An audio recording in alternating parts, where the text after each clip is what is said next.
Aujourd'hui, je souhaite vraiment vous parler de tout ce qui est règles, les règles à respecter.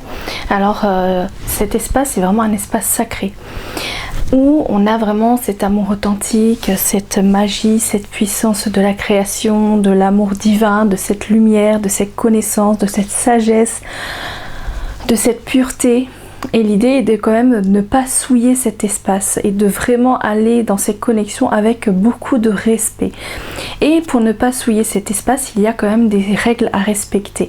Alors ce sont des règles pour cet espace, mais ce sont également des règles pour nous, pour une meilleure connexion.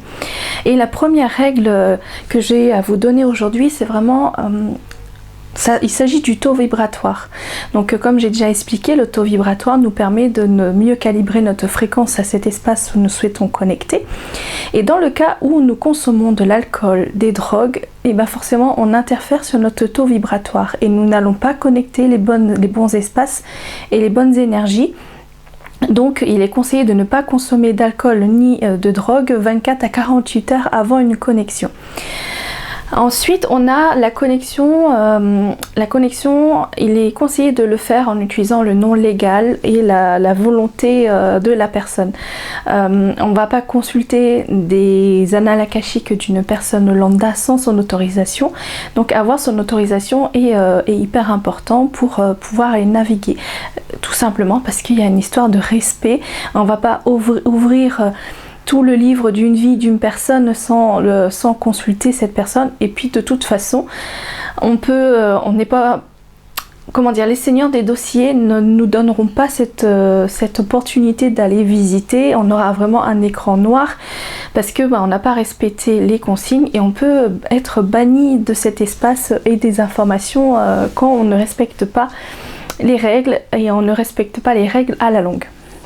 Après, il y a vraiment la question, poser des questions justes avec les bons mots et surtout une intention pure.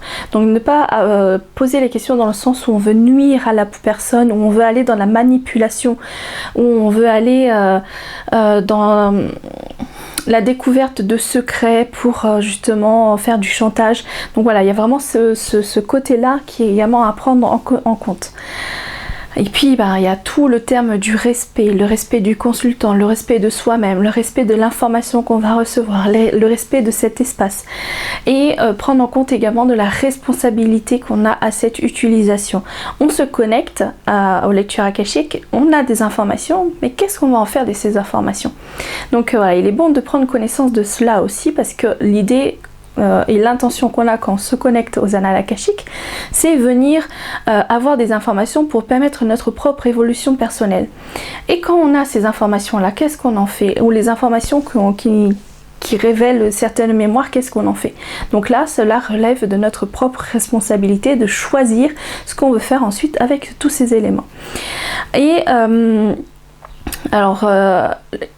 cela rentre également dans le terme de manipulation et on a d'autres choses qui est bon à tenir compte, c'est quand on fait des lectures akashiques.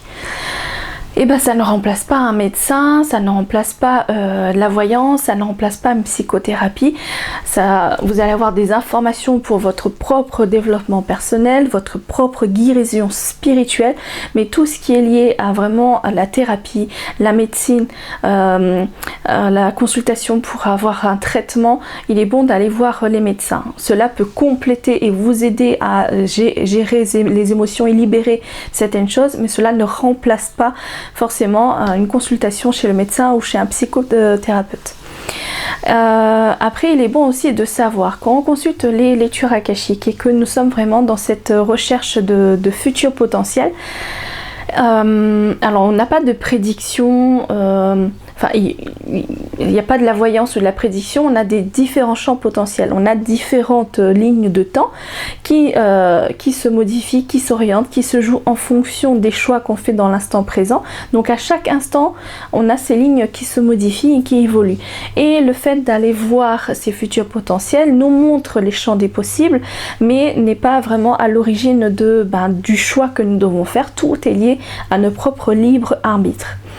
Et il est bon aussi de savoir que quand vous effectuez une lecture akashique avec une personne A et que ensuite vous effectuez une lecture akashique avec une personne B, vous n'avez pas forcément les mêmes informations parce que ces énergies passent à travers le prisme de la personne qui effectue la lecture.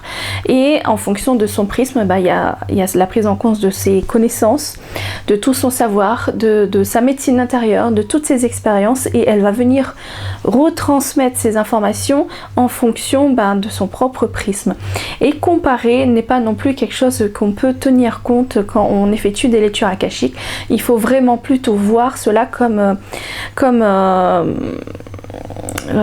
quelque chose, une complétude, tout simplement.